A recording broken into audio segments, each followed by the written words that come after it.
Welcome back to the channel, everybody. Happy 2021, and thanks to anybody that's stopping by for the first time. 2020 was such a good year in gaming that I almost wasn't ready for the new generation. I ended up getting a PS5, which I'm very thankful for, but PS4 was so good that I was almost just not ready to move on. I just wanted it to keep going because we were getting so many good exclusives on the PS4 specifically. As far as my backlog, I did finally complete the first Neo. I also played Mafia 2 and Mafia 3 in preparation of the Mafia Definitive Edition. I definitely am in love with the Mafia games now. Definitely check those out. I finally did put the final stamp on Days Gone, which officially cemented itself as my 2019 game of the year. I love the open world. The horde mechanics, they're amazing. It's one of the most fun games as far as you're roaming throughout the world and then suddenly you can come across a horde. There's so many zombies on the map that you're not even able to fast travel. As soon as you start clearing out zombies, it opens up the map to where you can fast travel. It gives you like this benefit for actually interacting with the world, which I loved. Another game I finished was Horizon Zero Dawn, which is fantastic as well. It's still probably, to this day, one of the most beautiful games I've ever played. Now that we've caught up on my backlog, without further ado, let's get into my top 10 games of 2020.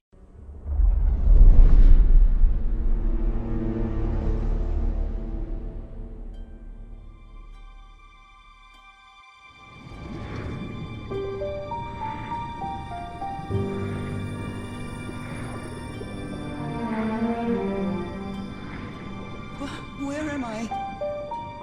Alright, so starting on my list at number 10 is Call of the Sea. So if there's one genre that I usually love to play a lot, but I don't get to play it that often, it's the first-person adventure-style games. A lot of people like to call them the walking simulators. I don't necessarily like when people call them that. I don't like to call it that myself either because it just seems like, oh, it's just a simulator of walking, like it's so boring. The gameplay's not like some crazy like intuitive setup or anything, but it's just a really good time. And in Call of the Sea, it's got a great atmosphere. It's got this amazing art style. You're going to this island and you visit crazy places. You get to just chill out, solve puzzles. It's kind of like Vanishing in Ethan Carter or Cube or Everyone's Gone to the Rapture. My friend likes to always call Call of Duty like the cheeseburger of the industry. I always think of like the walking simulators as like a nice side salad. They're short, sweet, and they're good for you. They get you thinking. That's what I love about them. So in this game you play as Nora and she's got this like mysterious sickness and your husband's kind of like set out on this expedition to find the cure. Well, after a while you've lost contact with him. So in the game you basically set off to the island and that's where it starts. While things seem normal at first, the story does take some pretty interesting turns, so it's definitely interesting story-wise. If you're looking for like a nice chilled out experience with like really good art style, good music, and cool puzzles, it is on Game Pass right now, so definitely check it out.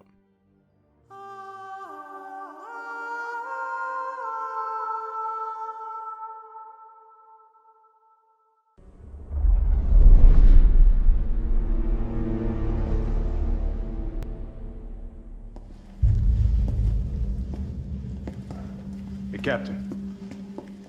This fine young lady could use our help. Carlos, you didn't even think to ask fine young lady her name? She is an elite operative of RPD, Special Tactics and Rescue Service.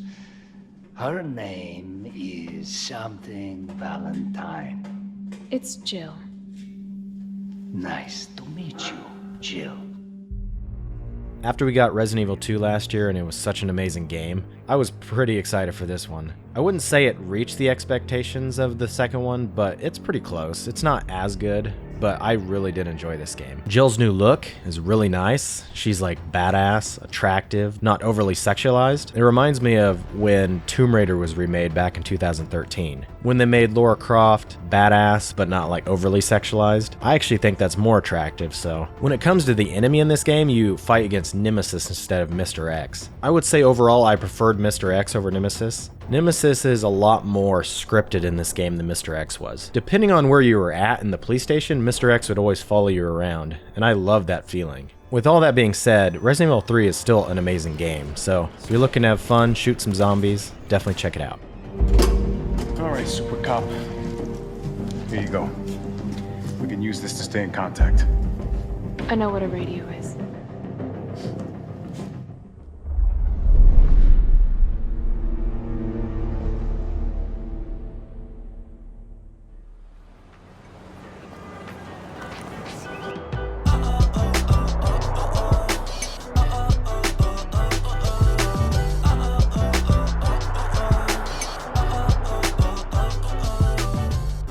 Coming in at number 8 is Spider-Man Miles Morales. You know, at first I wasn't that excited for this game because I really wasn't wanting a new character, and I'm not really that familiar with Miles Morales. I haven't read any of the comics or watched anything on him, so I'm not too familiar with him, but I ended up loving Miles as a character. He's like really likable, and this game's got this unique hip-hop vibe that makes the game really cool. I was like bouncing to the music on my couch. This is where we come from, yeah we did it. City on my back, I'm committed. This is where we come from, yeah we made it. And he has some cool electric powers that add new elements to the gameplay and to the puzzle solving. The swinging in the game as well is really fun. It's just as good as the original. It's so fluid. Half the time I didn't even want to fast travel because I just wanted to swing across the city. If I had one takeaway from this game is it has an amazing ending. I love the ending. I won't spoil it, but I just want to say that Insomniac are one of the best developers at making ending boss fights. The first Spider-Man had an amazing boss fight and ending as well. Definitely go check this game out. Can't let it. Okay, moving on.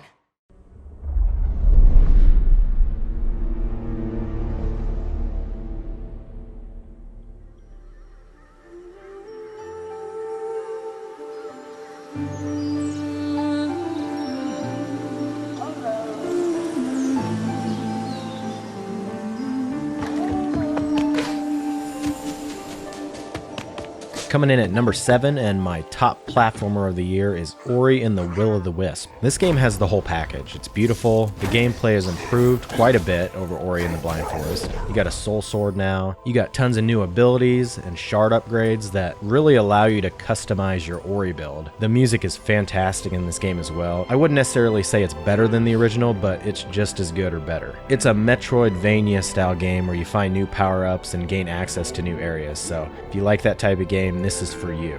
And I cannot get enough of this frog and his voice.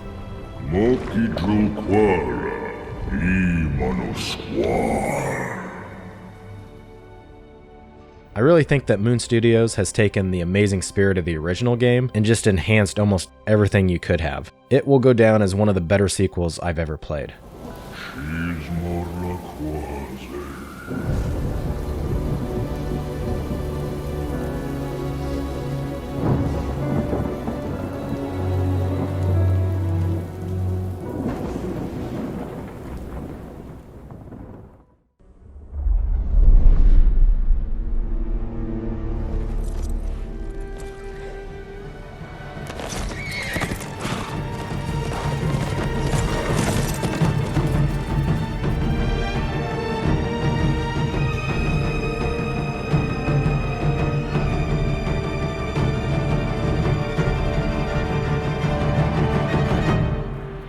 Coming in at number 6 is the only game I haven't finished on the list, and this is Ghost of Tsushima. Unfortunately, I wasn't able to fit it in before this countdown, but I am so into this game. This game is pretty awesome. I love how the grass is moving around you at all times, the wind is blowing around you. This game really does have one of the best atmospheres of any game this year. I was in constant awe of like the scenery. There was this forest that was like green and yellow. This is like the Green Bay Packers forest. I loved it. If I had one regret with this game so far is the fact that I didn't start unlocking the stances sooner. Now that I've began to unlock some more stances, it really does start to make you feel like a god. That's one bit of advice for new players I'd have is dedicate more points into the stances as soon as you can. I usually play games stealth-like if I have a chance, but in this game the combat is so fluid and fun that I'm just always on the move, shooting the bow slow-mo style, running, killing someone from behind. It's just so fluid. Like, the gameplay in this game is top-notch. I'm about 30 hours into the game right now, and all I really want to do is get back and play some more.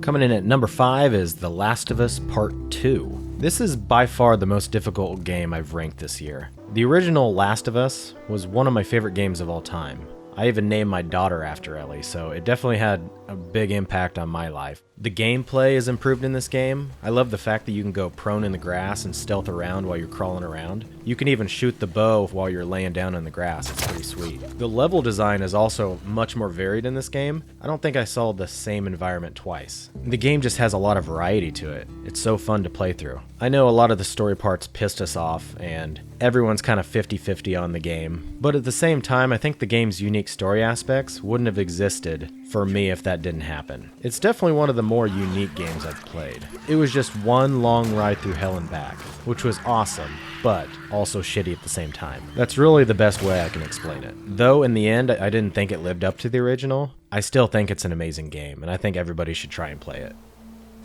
Well, let's get a move on. I want to get a fire going before it gets too dark.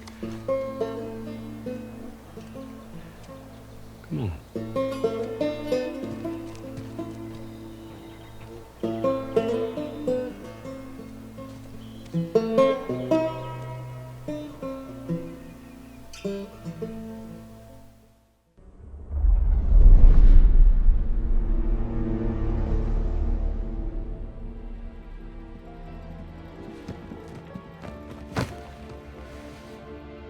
What do they call you, son? Thomas. Thomas Angelo, sir. Frank told me you ran into some trouble? Yes, sir. Coming in at number 4 is Mafia Definitive Edition. This was actually the first game I ever reviewed on the channel, and I love this game. I love the characters in this game. I think they did an amazing job casting the characters. Tommy and Polly were probably my two standout characters in the game. Polly was just my bro. I loved playing beside him the whole game. I loved the old school feeling of this game as well. It gave me like Max Payne vibes a little bit. Not with the slow-mo like jumping through the air or slow down time mechanics, but there was no regenerating health. It had like a puzzle-like feel to the combat with enemies placed around the levels in specific locations. It was fun trying to figure out who to take out first and how to ration out your ammo. The story was great as well. If you like Mafia stories or like the genre or movies, definitely check out this game. Thanks, Lucas. I gotta get back before anyone catches on. Go easy with her. She's gonna misbehave. Let's just hope Salieri's guy wins tomorrow. For all our sakes. Okay. Drive careful.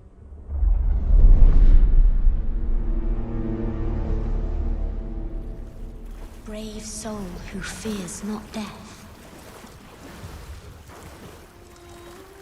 I shall guide you to the fissure.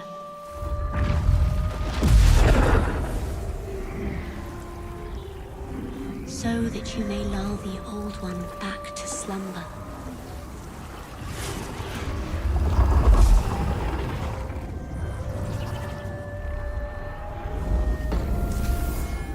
Coming in at number 3 is Demon Souls, the remake. Man, what a great remake. The original game has always been my second favorite game in the Souls genre. I do think that they took a step back with some of the music and audio choices in the game, and that's probably why it's not at the top of my list, but overall it's a better game than the original. It's such a good remake. The visuals, the gameplay is updated, and so many quality of life improvements. If you've never played a Souls game before and you've heard it's hard, I do think this game is not as hard as some of the others, so it's a good entry point, so definitely give it a try. It is pretty cool that it was the first game in the genre, and now it's the best game to get into the genre. If you want to see my full thoughts on the game, definitely check out my review on the channel.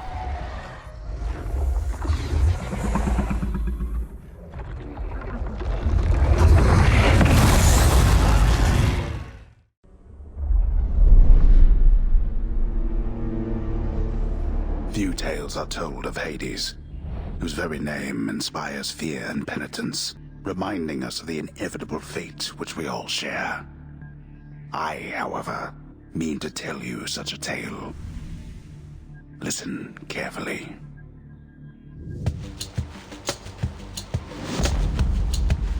Goodbye, Father.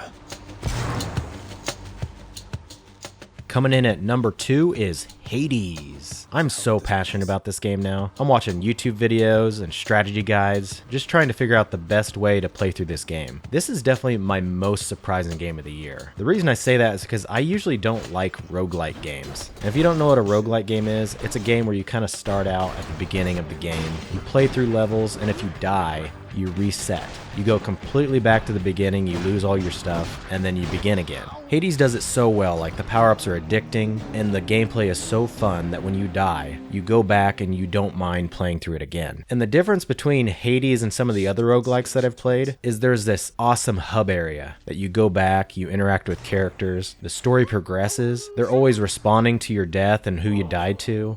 Whoa, you just got killed by one of those bloodless Inferno bomber skeleton type guys. Nice! I always wondered what would happen if you just kind of stood around while all their bombs went off. Okay. It's just an amazing, creative, thoughtful game. I love everything about it. So in this game, you play as Hades' son Zagreus, and you kind of had like a falling out with your father, who is Hades, and the whole goal of the game is for you to escape. He's like, fine, escape, I don't give a fuck, you're not gonna get out of here. Stupid boy. I told you nobody gets out of here, whether alive or dead. What do I care? You shall never reach the surface. Go, see for yourself. And of course, you're his son, so you're like, fuck you, dad, I'm gonna get out of here. It's just a really cool story. I love the whole Greek mythology that they have. Every time you go into like a new room or a dungeon, you have the chance to interact with one of the Greek gods and they give you power-ups. I fell in love with Poseidon and Dionysus, who's the god of wine. I just can't stay mad about you, Zag. And to be honest, why, I wasn't that mad to begin with. I just thought I'd shake your branches up a bit. Their personalities are so cool, and every time Poseidon talked to you, he's your uncle. He really felt like your uncle. He felt like family. You know the saying not to play with fire, don't you, nephew? You'll find the same is very much the case with water, too. And there's so much depth to the combat. There's so many different builds you can do. It's just one of the most creative, fun games this year. And don't be scared if you don't like roguelikes. Definitely check it out. See you. Okay, bye.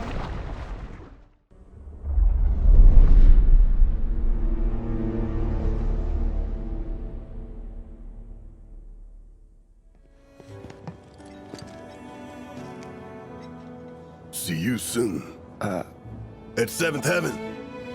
You know, where Tifa works. Don't keep her waiting. She'll worry.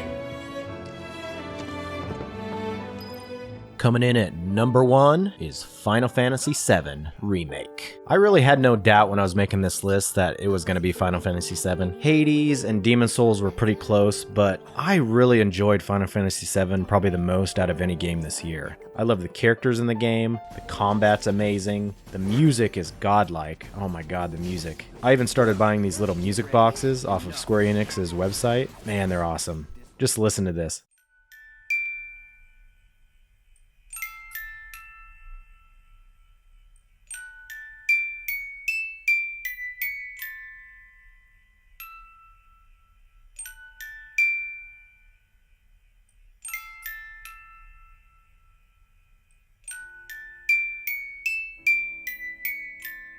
You start out the game and you kind of wonder who the hell these characters are. It's got this weird kind of jank to the voice acting, but it's also got like a charm to it. Hey, quit talking out your ass. Everyone knows Avalanche only cares about saving the planet.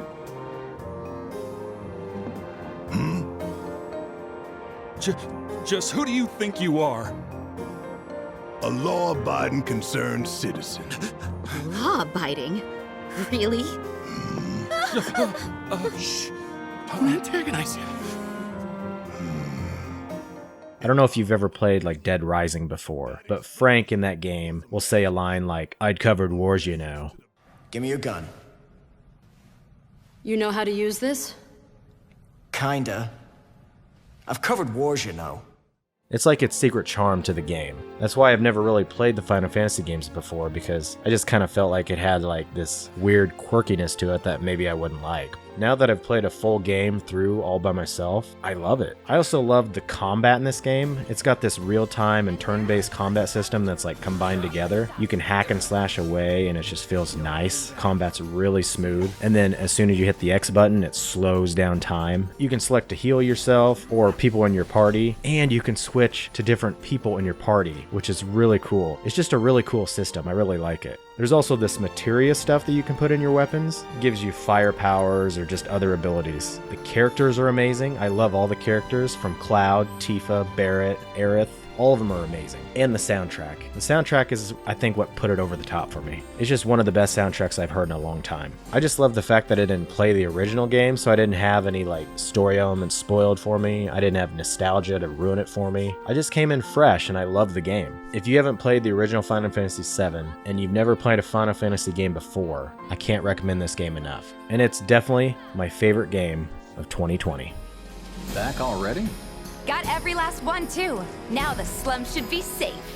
Alright guys, well thanks for joining me today. Hope you enjoyed the list. Let me know in the comments if I missed any games that you love. I know I missed quite a few games this year. I wasn't able to play everything. And also sorry that this video didn't come out in 2020, but I wanted to put some thought and effort into the video. Hopefully it showed in the production, and hopefully you enjoyed it. And until next time, if you liked the video, definitely hit that like button. Subscribe if you want to see more content like this. Definitely let me know what your favorite games this year were in the comments. And I will talk to you guys in the next one. Later.